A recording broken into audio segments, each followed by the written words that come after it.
presented by DNS Entertainment. बोला बोला छठी मैया की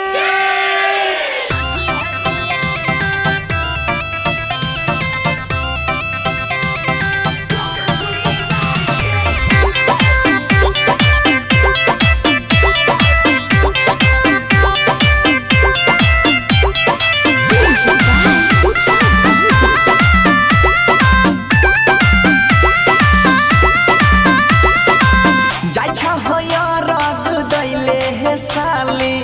कड़ी के मेकअप लगा के उठलाली बड़ा स्मार्ट लगे छे जाई छा हो यार राग दैले हे साली कड़ी के मेकअप लगा के उठलाली घर में मारा हो तलवाजी जा संग में तोरा हमहु चलवाजी जा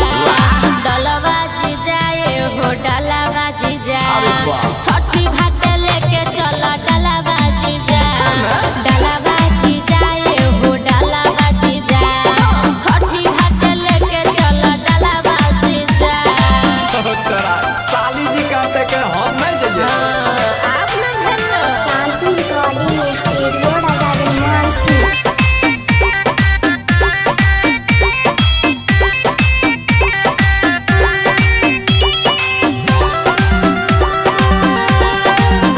जल्दी पिन्हा तू धोती पियरिया जीजा छठी घाट पर बरबै दियरिया जीजा घर में से लेके हाली हाली पेन्हो ने लेट होई छै खूबे बजावा ताली एनो हरा पर में गरा पर में करा साली हे देखो धक्का मारे जे गिरे बोजी भरल छै पचरंग फलवा जीजा संग में तोरा हमहु चलवा जीजा डलवा जीजा ए हो डलवा जीजा छठी घाट लेके चल डलवा जीजा डलवा जीजा ए हो डलवा जीजा छठी घाट लेके चल डलवा जीजा हटको करबे चल ना जल्दी अरे हम चलते छे शांति रिकॉर्डिंग स्टूडियो राजागंज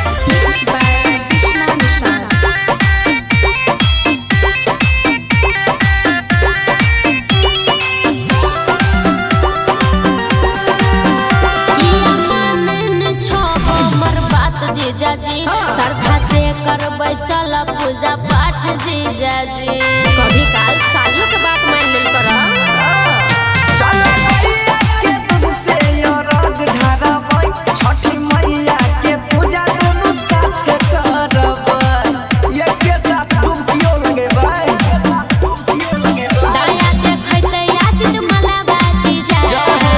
तोरे संग और रग डलावा जीजा